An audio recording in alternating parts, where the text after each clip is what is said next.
Hey guys, I'm Randy Unger, and this is another episode of Under the Radar, where we talk all things film and sometimes TV. And with me tonight, I have a wonderful panel of guest critics tonight. We have Mr. Matt Haberman, aka Kid Champagne, host of Nostalgia Time. Matt, how's it going, sir? I'm happy to be here, Randy. Thank you for having me. I'm Kid Champagne here to pop the champagne tonight. Yes, I love it. I love it. Forrest Bennett, welcome back, sir. Hey, Randy, thanks for having me on again. Anytime, anytime. And last but not least, Mr. Rob Harris. Hey, Rob, how's it going? Hey guys, it's always good to be here. Thanks for having me again. Yeah, very exciting. I don't think I've ever had this particular group all together at once. So this is very exciting for me, I must say. But first things first, guys, I want to just go around and just discuss our pandemic picks. What are we watching this week? What are we streaming? Blu-ray, DVD? Rob, since it's been a while, after you, sir. Yeah, I've been watching actually like a lot of foreign films like Jin Wong, like 1980s like horror martial arts. It's also like kind of like slapstick comedy. So that's kind of like been my go-to on the weekends and stuff. So yeah. Cool, man. Try to get a good sci-fi flick in when I can. I'm gonna have to get some titles from you because I want some recommendations. Ninja 3 is a pretty good one. I love Ninja 3. Yep, came in around the same time as Terminator. It's got a really good look about it, so highly recommend it. Oh, good to know. Ninja 3, guys. Mm-hmm. Kid Champagne, what are you watching these days? Well, it's with everything with my son, but recently it's been hockey playoffs. So the Islanders have made it to round 2. So I've been watching more of hockey, but other than that, I've been watching lately The Dark Side of the Ring about wrestling, which happens behind the scenes. So some great, interesting parts of it came in, including like the WCW New Japan Pro Collision in Korea episode, which I just recently watched. It was just interesting and bizarre for what happened there. So I do recommend, if you're a wrestling fan, definitely watch the Dark Side on the Ring on Vice. Mm-hmm. And also, I've been watching The Office on Peacock, as well as some Law and Order SVU as well. Nice. Cool. I love it. I love it.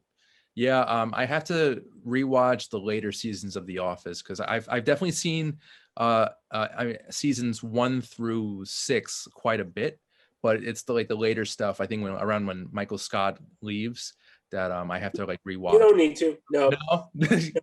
Maybe that's why I haven't gotten to it, because they're they weren't that great, right? No. No. All right. No, you don't need to do that unless you want to see the series finale. That's one thing, but other than that, no. I'll take your advice under consideration. Forrest, what are you watching this week? All right, so on the TV end of things, I've been watching Fresh Off the Boat, which I had never, I didn't watch it when it first aired, and now that I'm watching it, and I'm like, a lot of it's really, I mean, all of it. I have one criticism of it, and that they kind of get their 90s pop culture references a little off. Mm-hmm. Like they'll be making, like the show will be set, they'll have an episode set in 1997 making Pokemon references, mm-hmm. even though Pokemon didn't come to America until a year later. But yeah, Fresh Off the Boat, and then also on Hulu, and also the last drive-in on with Joe Bob Briggs on Shudder. Okay. And been revisiting You Can't Do That on Television on Paramount Plus. That was the show that introduced Green Slime to Nickelodeon. Oh wow! And launched Alanis Morissette's career. And then on the movie end of things, just been watching. You and me went to go see Batman at the drive-in like a week ago. That was fun. That was so cool. That was so much fun. Yeah, I'm glad we got to do that. Yep. And then just got done watching Aliens and Mallrats, which I'll be discussing this week on. Well, maybe I'll save that for the end of the show. For the plugs. Yeah. Yeah. As for me, I'm like in an eternal loop of Seinfeld and Curb Your Enthusiasm. I need that stuff all the time, and basically I watch that stuff when I have some free time. In preparation for tonight, we're going to be discussing Army of the Dead very soon. So basically, try to watch a couple Zack Snyder films. What I'm looking forward to for this week, I'm probably gonna get into the Kaminsky Method. The Oh, I want to watch that. Yeah, I saw the first season. It was a few years ago, so I'm gonna rewatch that. Season 3 just dropped, so I'm gonna try to binge all 3 seasons of that. And yeah, just kind of random stuff. Running Scared, a Peter Hyams film from 1986. Oh, Billy Crystal. And And yeah, Billy Crystal and Gregory Hines play undercover detectives who are out to thwart Jimmy Smith's character, who plays like a Latino drug dealer. So it's a very interesting film, very action packed and funny. But yeah, with the stuff that I watch, totally random, but almost always every week there is some Seinfeld and some Curb Your Enthusiasm. Yeah. So that's my life. I should have mentioned I also did recently. I did see Cruella yesterday. Oh, okay. Well, see that. Yeah. I to be honest, I heard very good things about it. I will say I definitely got a very, like, from Emma Stone, I got some very strong. She definitely gave off a very strong Michelle Pfeiffer's Catwoman vibe throughout the movie. That's interesting. And prior to that, I did revisit the original 101 Dalmatians, like both the 1961 and 1996 101 Dalmatian movies to prepare for this.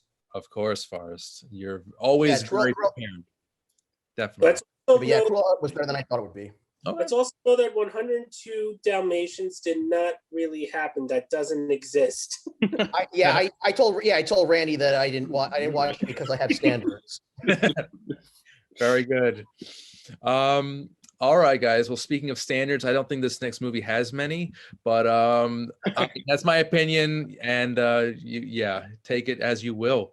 Army of the Dead, now on Netflix streaming. Also, it is out in select theaters, and this is the latest Zack Snyder epic adventure, basically blending the genres of zombie film and heist film into a very loud and flashy, sometimes obnoxious and definitely overlong film. Yeah. Dave Bautista headlines a pretty good cast, actually. Tig Notaro's in it, Omari Hardwick, and Matthias Schweighöfer. It's got a pretty good cast. It's sort of like Ocean's 11 meets Dawn of the Dead. I was expecting more. I would say I could also see some Dirty Dozen in it too. Right. New York. That too. Oh, what a great film, by the way. So Yes, good. classic. New York. Yeah. But I don't know, guys. Army of the Dead, this is just like, I read somewhere it's a perfect turn off your brain type movie. And just let it play, and just let the images and the sounds wash over you. But I was not impressed. I love Dave Bautista's comedic work, and he had a few funny moments, I think, but not enough. I wanted more of that. But this is actually basically a straightforward zombie film that really doesn't cover new ground. The visual effects are amazing. I'm not gonna lie. But overall, the film kind of left me feeling flat, and just I was not really invested in the characters. But Matt, what were your thoughts on Army of the Dead? It's definitely not one. I can say this: I would rather watch Zombieland over Army of the Dead. I mean, the story was, it had a great storyline, but I was like, and everything, it was like, what the hell is going on here?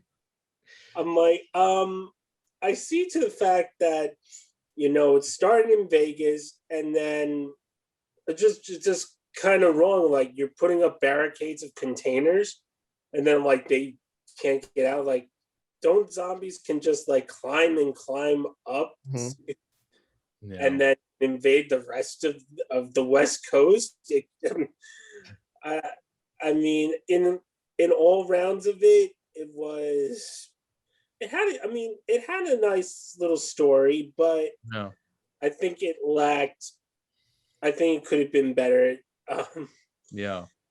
And it had so much going for it too. Like they could have done a whole thing about the alpha zombies. Yeah.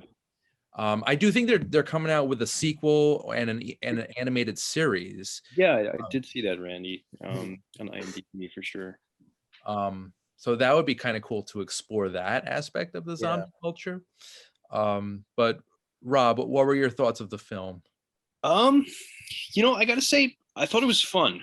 I mean, it was like a roller coaster ride, saying like very wild. Yeah. But I have to say, yeah, the characters were a little bit underdeveloped. Like I wanted to know more about the alpha zombies and stuff like that. I mean, one really great part in the movie, I really love like the opening montage and everything like that. I thought that was like pretty cool. I like how they just kind of outlined like what happened, but yeah, I wanted a little bit more from it. But, Yeah. I mean, I think Zack Snyder is reaching a bit here. Like he's a very ambitious director. yeah, I mean, like there were some scenes that like were really interesting to look at. Like like I don't want to give away any spoilers or anything like that, but like when they're like crawling around and there's like the glow sticks and everything like that, like that scene was really cool. I like that when they're kind of like evading pursuit. Um, you know, um, in that dark room and everything like that. The ending I thought was interesting. But anyway, Yeah, like there's some really good moments in the film, but I think overall the film is just it kind of fell flat, which was very disappointing because I was kind of excited to see this film because it's not really a sequel to Dawn of the Dead, but they call it a spiritual successor. yeah. Um, So I liked Dawn of the Dead a lot. Yeah. I remember watching that time and time again with my buddies in high school. But yeah, it's really crazy too because that was Zack Snyder's directorial debut back in 2004, Dawn of the Dead.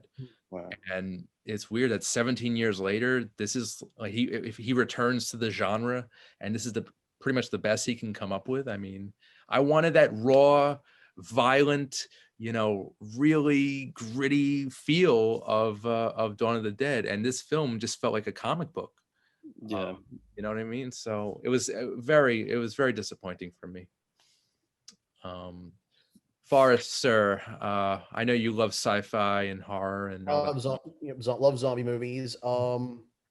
Actually, Matt said he'd rather watch zombie. Like me, I would rather watch George Romero's last two Dead movies, Yep. which neither of which were really good. Than this again. I feel like this one could have been a lot tight. Definitely dragged. It could have been a lot tighter, a lot shorter and tighter. Yep. Shave off about half an hour. Like unless you're making like Midsommar. Mm-hmm. I feel like most horror movies shouldn't go that long. Unless you're making Midsommar or The Shining, most horror movies should not go that long. Yeah, and most of the Friday the 13th films from the 80s are like under an hour and 40 minutes, right? I mean, I think the longest movie in that franchise is Jason Takes Manhattan, and that was an hour and 40 minutes. That's the longest. That's funny. Yeah. Actually, no, I think the remake might be the longest, but even then, that's like only an hour and 40 minutes. Matt, But still, yeah, I think I like Batista, I like Batista. I like Tig Notaro, but I think it's just nothing about this really stood out to me. I feel like there's no real new ground to cover. Like even I guess there's that whole heist in a zombie apocalypse. There's that twist, but but other than that, it just doesn't really. Yeah. Nothing really sticks out or really landed to me. Actually, I'll admit, I'm probably in the minority here. I was not a fan of Zack Snyder's Dawn of the Dead. Really? I kind of feel like it was like because I had already seen the original. By the time it came out, I had already seen the original Dawn of the Dead a couple of times already. Right. I kind of feel like they met Dawn.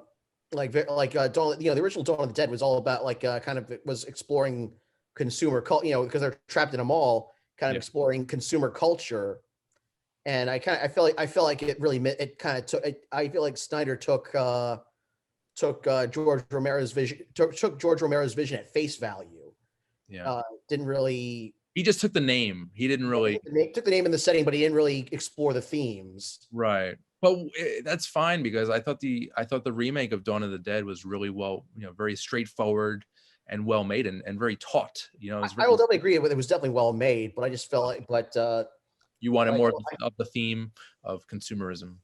yeah, and I feel like this is something a problem I've had with a lot of Zack Snyder's with a lot of movies that he's done that were adapted from previous works like Dawn of the Dead, Watchmen, Batman versus Superman. Is that it seems like he takes these stories and characters at face value. Yeah. He doesn't really. It seems like he doesn't really seem to comprehend. Right. Well, understand. Well, I think Sucker Punch was an original story. That was original. Yeah, but pretty much all the other stuff he's done is. But even Sucker Punch, it was like, okay, I remember like when Sucker Punch came out, I'm like, okay, what can Zack Snyder let's see how Zack Snyder does when he's not doing something that's a remake or an adaptation. Yeah. And even that, I mean, like, yeah, I like seeing Vanessa Hudgens and Emily Browning in tight leather, but well, that's another show, Forrest. But other than that, even like Sucker Punch didn't really like do anything for me. Gotcha. Matt, are you a Zack Snyder fan? I mean, I've seen a few of his films. As much for it is like his work with DC Comics. I have I still have to finish the Zack Snyder cut of the Justice League, and we know that is super, super long. 4 hours. I will admit, his cut of Justice League was actually pretty good. Real, I preferred the original version. I thought the runtime was perfect. I thought that they included scenes that were very appropriate. I think that the Snyder cut was just an overlong epic. It was just an epic just for an epic for epic's sake, and it just 4 hours. Come on, who has that kind of time? I mean, I know we watch series and everything, but still, it was just I don't know. It wasn't for me really. I mean, yeah, there are elements of it that are good again, but overall, it was not my cup of tea really. I mean. I mean, it's not the best. I mean, I would say maybe I would rate that one maybe a 7 at best. But yeah, but I don't know. For me, actually, when I saw Batman versus Superman when it came out, I felt like Zack Snyder did the unthinkable. He made me forgive Joel Schumacher for Batman and Robin. Because I mean, at least Batman and Robin was enjoyably bad, whereas I found Batman versus Superman just joyless. Yeah. They definitely redeemed themselves with Justice League, that's for sure. Just the Flash alone, Ezra Miller, he added some great humor to that. So Rob, have you followed Snyder's career much or not so much? I mean, I did see Justice League. I'm not like a huge DC guy. I mean, I love Batman and everything like that, but I don't know. I thought Justice League was like okay. I wasn't like super captivated by it. Yeah, but yeah, like I mean, there were parts of Army of the Dead where it was like, oh yeah, like these guys are like superheroes, like the alpha zombies and stuff like that. But anyway, and actually, Dave Bautista, he turned down a role in the Suicide Squad, the new one, to star in this. So slight trivia. Well, I also don't think he wanted to be back with John Cena. For what I've heard is that Dave Bautista and John Cena, they don't get along that much in WWE. And John Cena's in the new Suicide Squad movie. Yeah. There, the plot thickens. Okay. Interesting. Well, guys, Army of the Dead, I should just say it's out in select theaters and currently streaming on Netflix. So if you want to turn your brain off for 2.5 hours, I say see it. Matt, see it or skip it. Would you recommend this to people? I mean, I would say see it. It does have a good story to it. And if you're looking for just like a not so scary type of zombie movie, see it. Yeah. Forrest?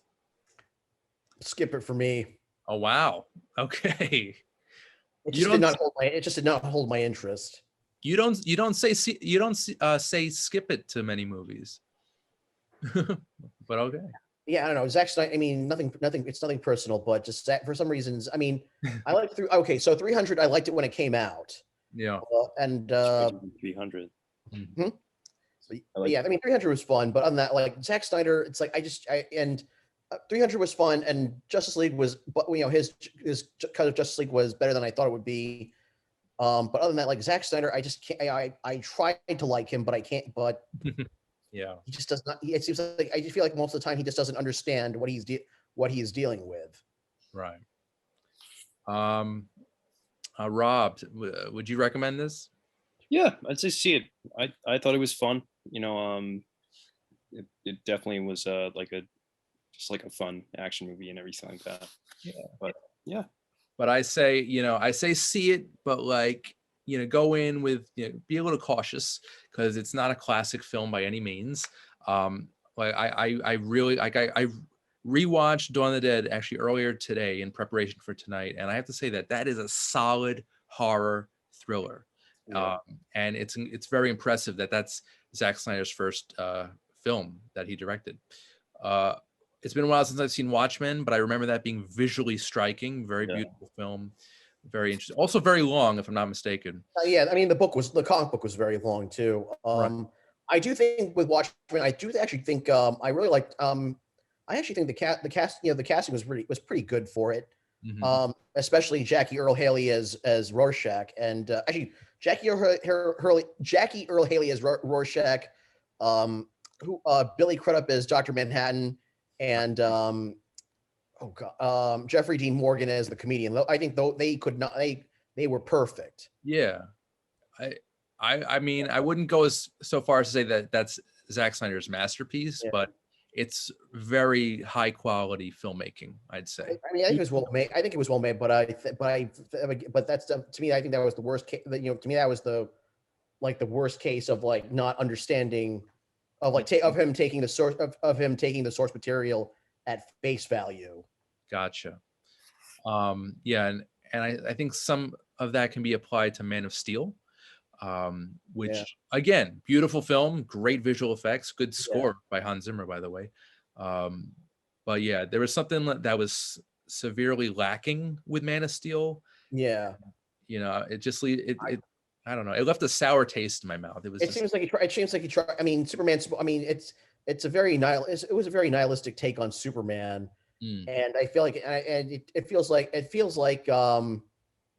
he's trying to it feels less like Superman, more like Batman, and you're not and Batman and Superman are supposed to be like, even though they work together, they're supposed to be polar opposites. it was very Well, I remember also with Man of Steel is that people were expecting like the awe nostalgia from the Christopher Reeve Superman. They're trying to get that feeling, which they had Superman Returns. It didn't do that great, yeah. but I think that's what it was lacking, because everyone thought, well, it's a different, they had a different actor with Jor-El. It was not the Marlon Brando type, and it just lacked that feeling. Yeah. I think Harvey Cavill played a great Superman. I do think it was great as Superman. And also I did actually like Amy Adams as Lois Lane.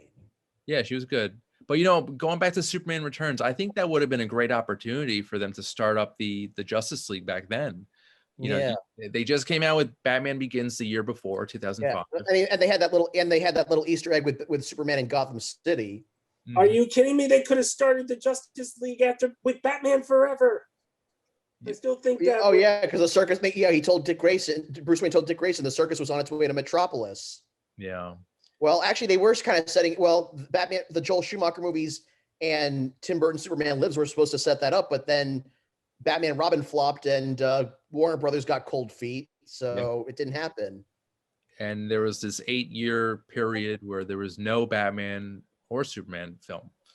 So, Yeah, I just hope that DC gets their act together. I mean, I know they're doing great with the animated stuff and the TV shows, but their live action cinematic output, I'm really not feeling it.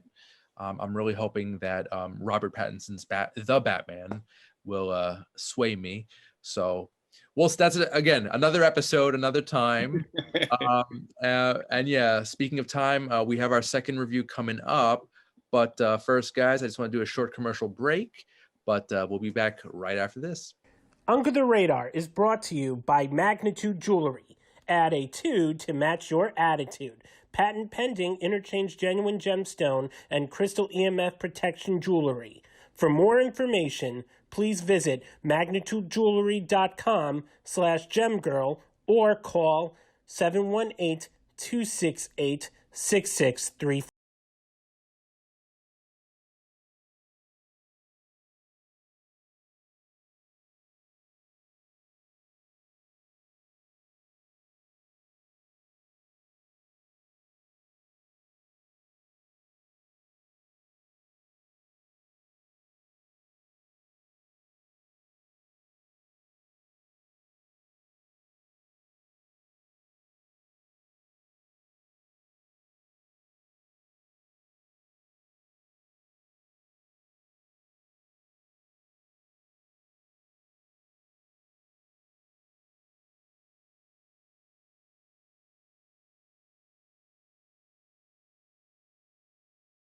The Radar, and we're halfway through, guys, for our movie reviews, and this is actually a TV review, which is very exciting.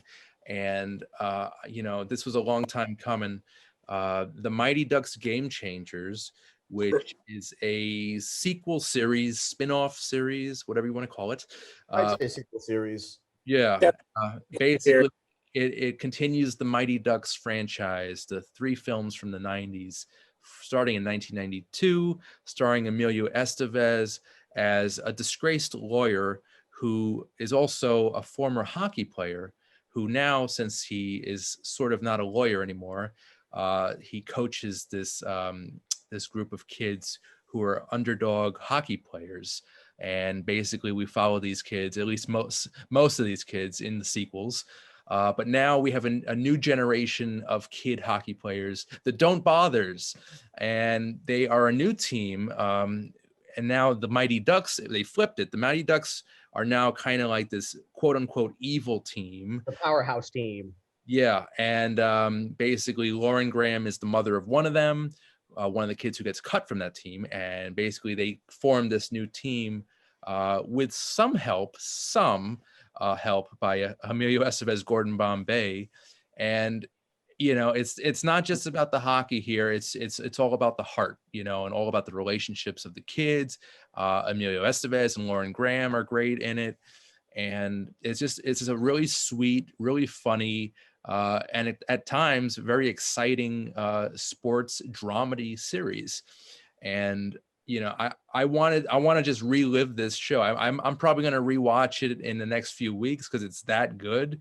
It's on Disney Plus right now, and I love it. It's just such a positive show, great for the whole family. And Kid Champagne, what were your thoughts on Game Changers? Well, first off, I am an avid hockey fan, and as you know, I'm an Go Islanders right now in the playoffs. Go Bruins. Oh, okay. Well,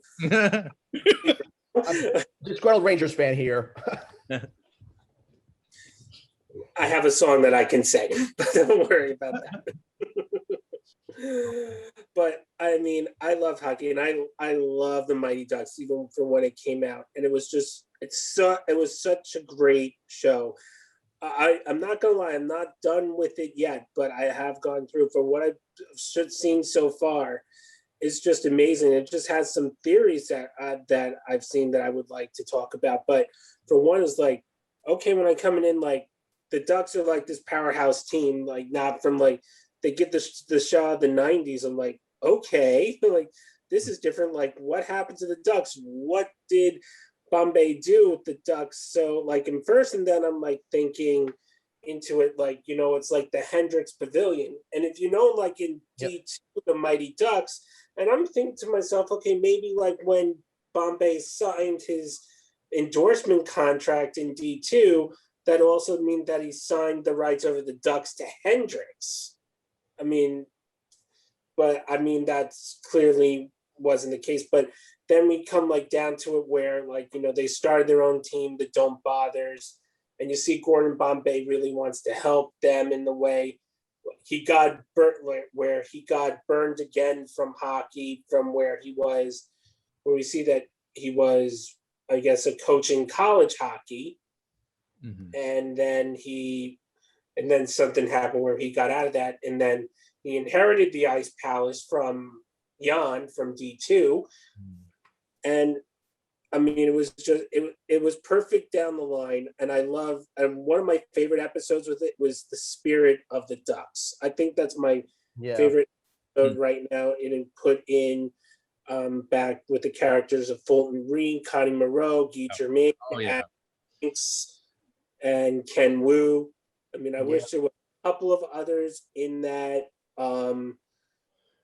But I mean, hopefully we can get back. I would love to see. I mean, I was hoping Charlie Conway would make an appearance. I was gonna say, if the show gets picked up for a second season and Joshua Jackson frees up his schedule, I'm sure he would do it.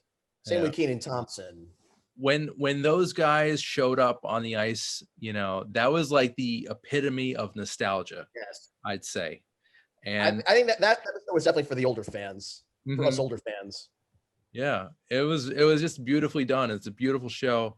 And back to the acting, I want to just mention all the kids pretty much on the team are fantastic. Yes, really great actors, but they're all led by one actor, Brady Noon, who plays Evan. That's Lauren Graham's son on the show.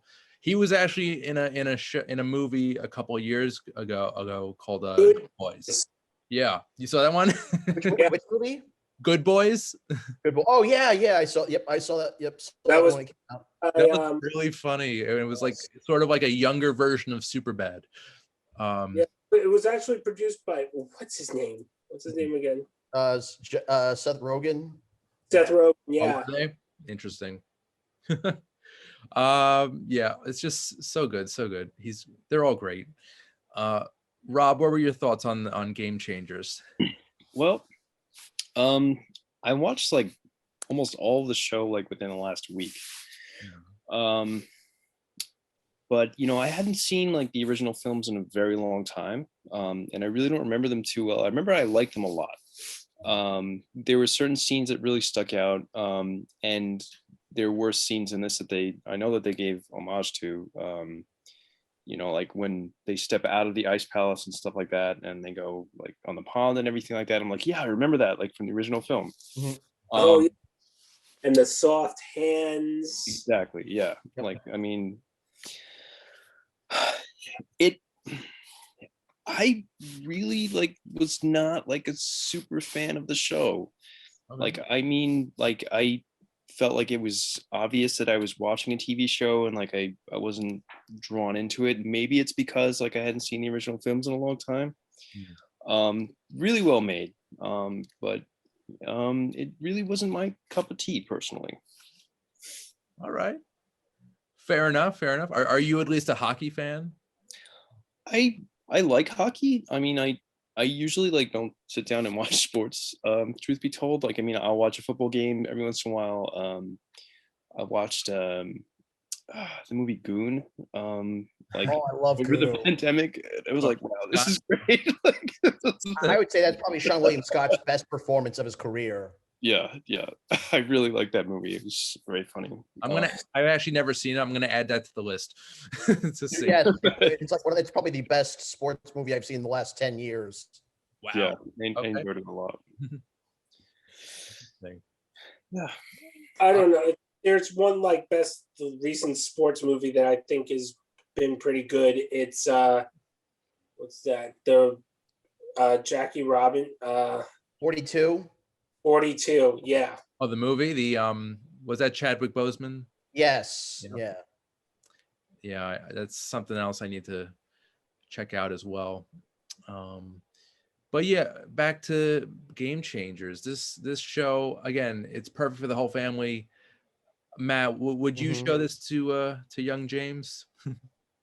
Oh yeah, I would show that to him, but I can't show this yet. He's got to watch the original Mighty Yeah. Ducks. Yes, yes. Gotta watch I that. haven't I actually went back and I actually went back and watched the original trilogy in preparation for this show, and I've been and I actually watched and actually because I've been watching the show every week since it debuted. Like once I saw once I saw a picture of because I saw a picture of Emilio Estevez with skates and a stick on Twitter, and I'm like, oh shit, he's back.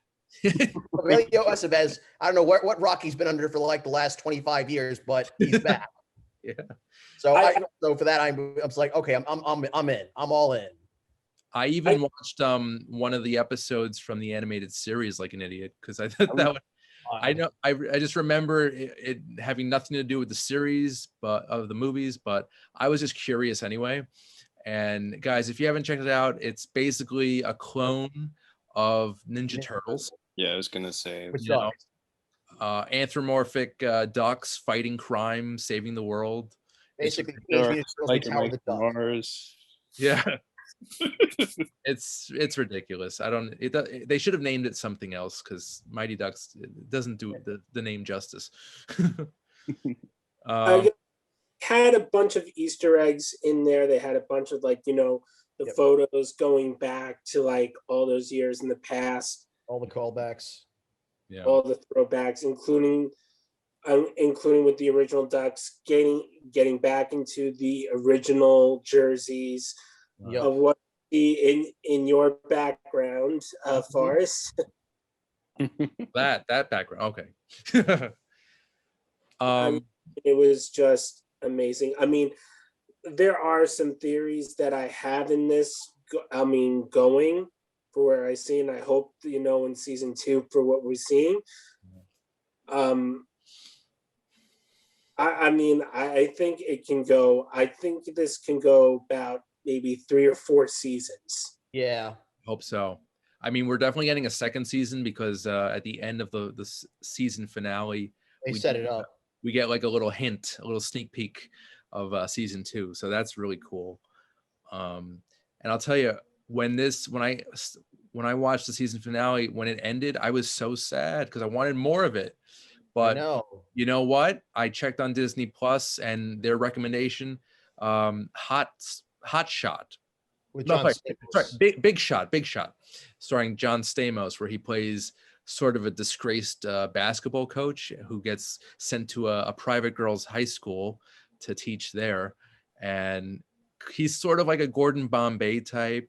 And it's all about him and how he interacts with the girls on his team, the assistant coach, and his daughter. And it's actually a pretty good show. And it has the same vibe and feel of Mighty Ducks. So if you guys are curious about another show, I would give Big Shot a chance because it's really good. I've heard good things about it. I mean, the only thing I really know Stamos from is Full House, but he's pretty good in this. He's okay. Yeah, I was gonna say for me, it's Full. Yeah, for John Stamos, it's like Full House. Full House, and then I did watch him in season 2 of Scream. Watch him in season 2 of Scream Queens. Okay. With Jamie Lee Curtis and Emma Roberts. Now, that wasn't a docuseries, or that was fiction? No, it was a horror series on Fox. Okay, I never watched it. That's why. It's John Stamos joined the cast in season 2. It was him, Jamie Lee Curtis, Emma Roberts, Billy Lord, it seems like that show had like every other relative of someone famous on there because you had Jamie Lee Curtis, Emma, daughter of Janet Leigh, Emma Roberts, Julia's niece, Billy Lord, who's Carrie Fisher's daughter, and then a few Disney and former Disney and Nickelodeon actors who get set up to get killed. Gotcha. Well, I'm gonna check that out too. But yeah, guys, see it or skip it. Game Changers, Matt. Oh, see it. Definitely see it. Yeah. I mean, if you want a good feeling with hockey and you're a fan of it, or even with like the Mighty Ducks old school, see it. Yes. Definitely it. I would say much like Cobra Kai, it's definitely a case where where if you're a hardcore fan of the franchise, definitely see it. Yeah. And even if you didn't grow up with the movie, even if you didn't grow up with the movies, like especially like younger, for younger generations, it's still a good watch. It's still a good fun feel good watch. And you know what? I would definitely say, since it does help to be familiar with the original trilogy.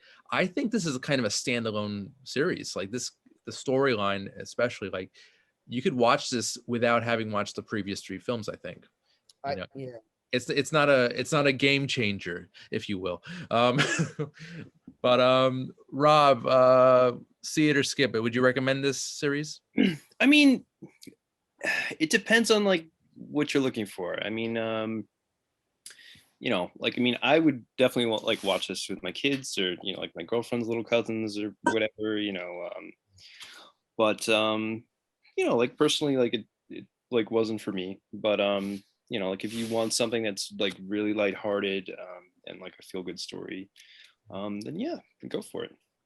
All right. Sounds good. So I think it's unanimous. See it, Mighty Ducks Game Changers, now on Disney Plus. And if you finish that and want more, dramedy sports series, check out Big Shot. Also very good. All right, guys. So I want to switch gears a little bit. They are releasing, Paramount Pictures is releasing the Indiana Jones 4-movie collection in collaboration with the 40th anniversary of Raiders of the Lost Ark. It was released on June 12th, 1981. This is a deluxe 4K Ultra HD set arriving June 8th. And, you guys all know I love Spielberg, Lucas. Indiana Jones is near and dear to my heart. Just that it's the epitome of movie magic. It's adventurous, it's exciting, it's funny. It's got great actors. Harrison Ford is the man in the hat. You've got Karen Allen, she's there. Sean Connery pops up. The little Asian boy, I forget his name. Short round. Short round.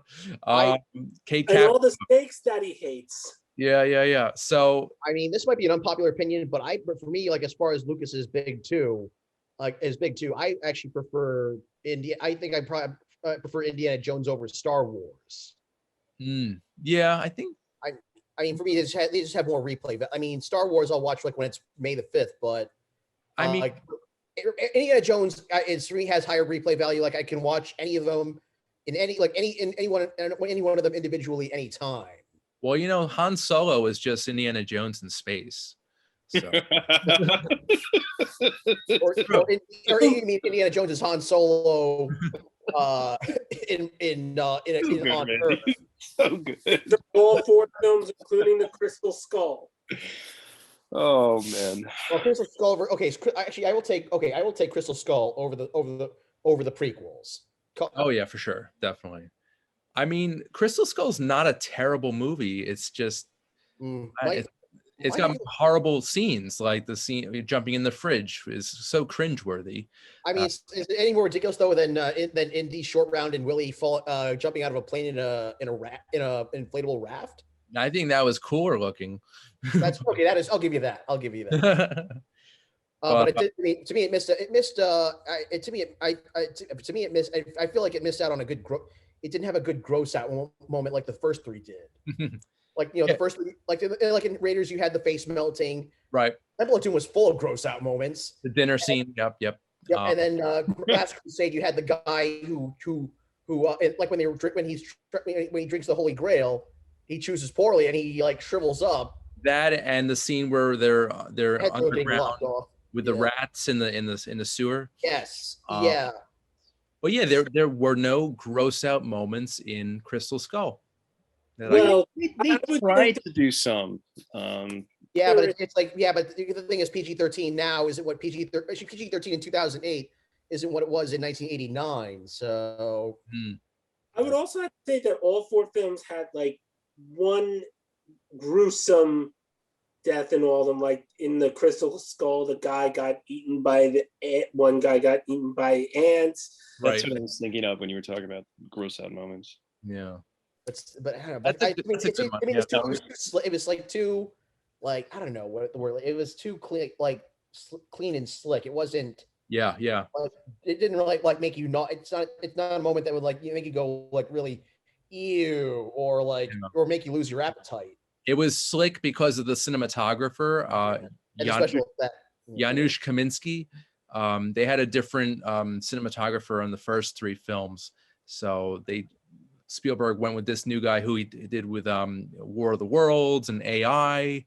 So yeah, much slicker, and it just didn't really fit with the rest of the Indiana Jones films, but Yeah, it's still a decent movie. It's got some fun scenes, but there's like an Indiana Jones like formula to how it gets made, because I feel like there's always like a big chase scene in each Indiana Jones film. Yeah, I mean, like there's like usually like at least 2 big chase scenes. Trying to think. The first one, I just know that there's a great desert chase scene with the Nazi trucks. The second one, there's a great scene in the beginning in China where they're in a cab with short round drive. And then the minecart chase. Great scene. Oh man, that's an amazing scene, and it really is. Yeah, they wanted to put that in Raiders of the Lost Ark, but they didn't have the money for it, so they did it for Temple of Doom. And Last Crusade, they had a few chase scenes actually. Yeah, a lot of them. Yeah, like the boat chase in Venice. The scene where he's a teenager in the where he's a Boy Scout. Guys, I'm getting just like discussing this like epic, iconic series with you guys. Like really, I rewatched Temple of Doom like at the height of the pandemic. Last year and everything like that, and I'm just spellbound. These movies are so incredible. I mean, just captivating, and they like were a part of my childhood. So it's really exciting that they're still being celebrated in this way. Yeah, this is the reason to be celebrated, especially now with the rights of Disney. Yeah, are coming back with they're going to have a 5th Indiana Jones film, and they are celebrated. If they're I love Indiana Jones, especially for what.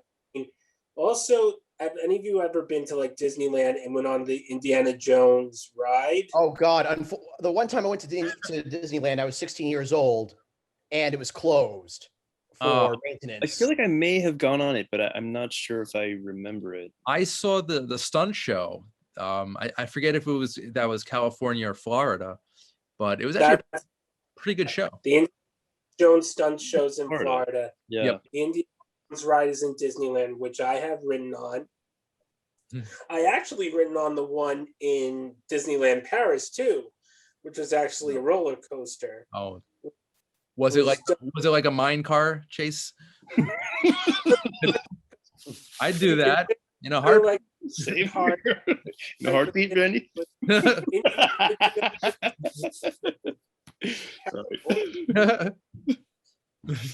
It was all called right. The Jones and the Temple du Peril. It was just a roller coaster. It didn't really have any other resemblance to Indiana Jones. They didn't even play the music. If anything, that was a horrible attraction at Disneyland Paris. I prefer the one at Disneyland in California. Yeah, but basically this franchise and pretty much everything or most of what Spielberg did in the 80s and early 90s, it's really very, very special to me, and it's the reason I do this show. Basically, movie magic is what it is, guys. And it just there's these scenes and the music, it gets in your soul, and then it just makes you feel so great. I mean, yeah, it's amazing, and I'm really happy that Indiana Jones is getting another release. The 4-movie collection will arrive June 8th of this year to celebrate the 40th anniversary of Raiders, the movie that started it all. So very, very cool, very exciting. Can't wait to see the 4K Ultra HD. That's going to be great, and also remastered sound. So yeah, it's going to be good. All right, guys. So real quick, I wanted to just mention some coming attractions for this week. We've got the new musical drama In the Heights, which is created by Lin-Manuel Miranda, who we all know from Hamilton. He created Hamilton, and this is basically a musical set in New York City, 108th Street to be specific. And it's kind of got a Latin flavor, and it is guaranteed to be very exciting. A lot of fun stuff. All right, so next up on the list of coming attractions, Peter Rabbit 2, The Runaway. I didn't see the first one. I didn't even see the first one either. No, did any of you guys see the first Peter Rabbit? I didn't know the first one existed. No. Oh, basically James Corden, the talk show host, he is the voice of Peter Rabbit, and he goes on all these like crazy adventures. I think I read the books when I was a little kid. Yeah. But that's the extent of my Peter Rabbit knowledge. All right, next up we've got a dramedy romance called Sublet, a horror film called Censor, and an action adventure thriller called The Misfits, starring Pierce Brosnan. Also has Tim Roth and Nick Cannon and Jamie Chung. No Glenn Danzig or Jerry Only. No, sorry. I was making reference to the Misfits band. Oh yeah, I was just kind of going along with it, like I knew what the heck you were talking about. But next up, we've got a movie called Queen Bees, which actually looks really cute. The synopsis here: after reluctantly agreeing to move into a senior's home, a woman encounters a clique of mean-spirited women and an amorous widower. We've got Ellen Burstyn, James Caan, Anne Margaret, Jane Curtin, Christopher Lloyd, and Loretta Devine. So it looks like a cute romantic dramedy. We'd check that out. With Christopher Lloyd, I'll see anything with Christopher Lloyd. Oh, man, come on, it's Doc. I feel like after the '90s, he kind of just it felt like he virtually disappeared. I think after My Favorite Martian. I feel like My Favorite Martian kind of killed his movie career his mainstream movie career. And then he decided to produce Modern Family.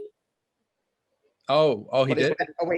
Wait. Although, is it that Christopher Lloyd? Is it that Christopher Lloyd, or is it another Christopher Lloyd? It's a different. I think it's a different Christopher Lloyd. Yeah. What? Yeah. But still, cool name to have.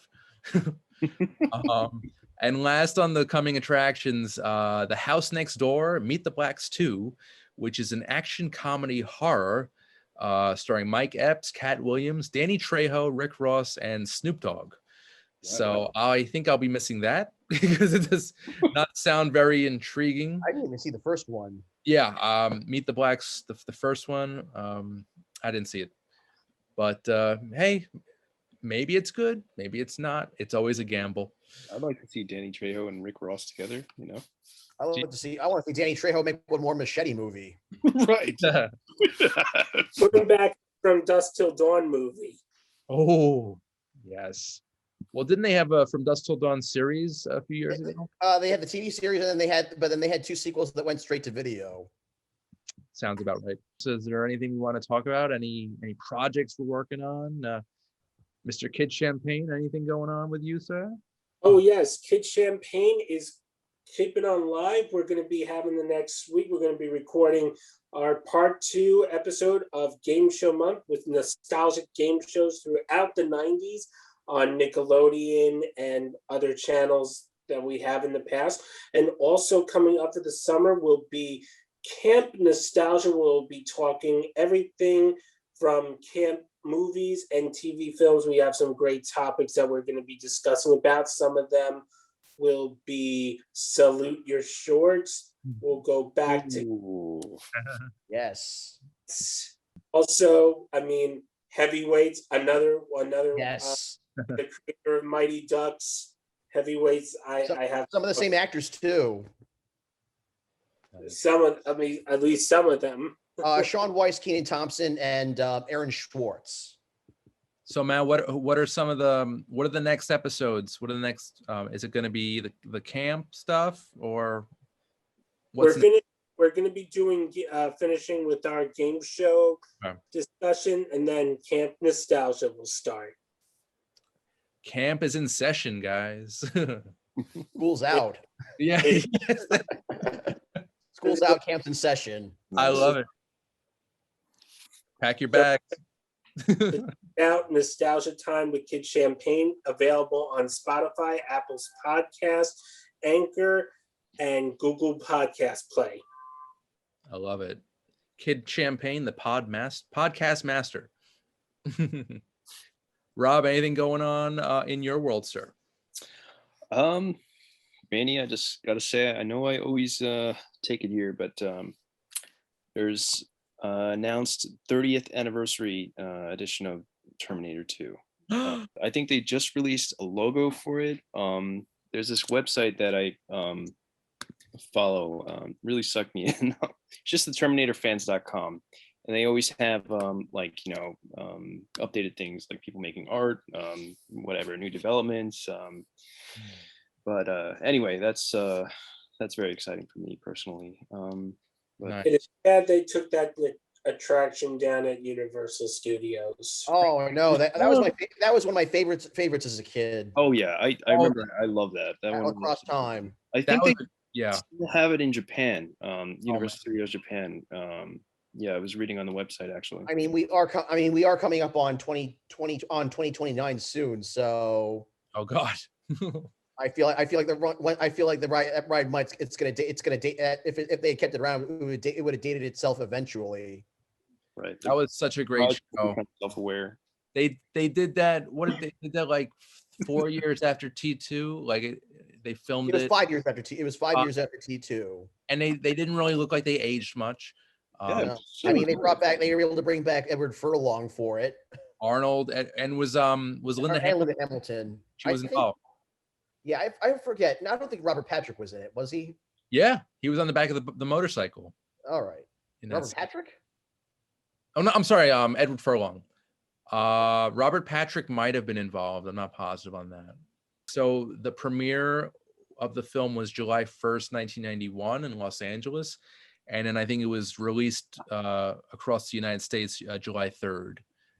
So we could just make July Terminator month. Rob, what do you think? I mean, that's every month for me, Randy. So. I actually, I recently did rewatch the first 5 Terminator movies in one go. Matt? Count me in that episode. Of course. Yeah, I'll be back for that one. Nicely done, so. and Forrest, last but not least, anything you want to plug at the moment? Okay, so for the last few months I've been on a podcast called Inside Movies Galore, which you can watch on YouTube. It's also on Apple. This week this week right now me and my co-host are talking about movies that are personal to us, like mean a lot to us. Right. And so this week it'll be my turn to discuss 2 movies that are near and dear to me. I'll be discussing Aliens and Mallrats. And I'm also on a vlogcast called Script Club. It's on a channel called Evil. It's on a YouTube channel called Evil Greg, and we've currently been doing a table reading. We're currently doing a dramatic table reading of George Miller's unproduced Justice League Mortal script. All right. Ooh. And I get to finally, it's been fun. It's been a lot of fun to do, and I've been living my childhood dream of being Batman without having to put on a claustrophobic rubber suit. I love it. That's cool. That's cool. I want to thank you so much. This was really fun as always. You guys are always invited on the show. And Matt, Rob, Forrest, thank you so much for your time tonight. This was really cool. Oh, happy to be Randy. Thank you. And guys, everyone watching or listening, basically, if you want to watch new episodes of Under the Radar, tune into Manhattan Neighborhood Network every Monday at 11 a.m. Eastern, and you can check that out. Also, feel free to visit the YouTube channel of Unger the Radar. It's Unger with a G, like hunger, but no H. And just subscribe, like, and share. And again, I want to thank everyone on my panel tonight. I want to thank everyone watching and listening. And I'm Randy Unger. This has been Unger the Radar. I'll see you next time. Take care.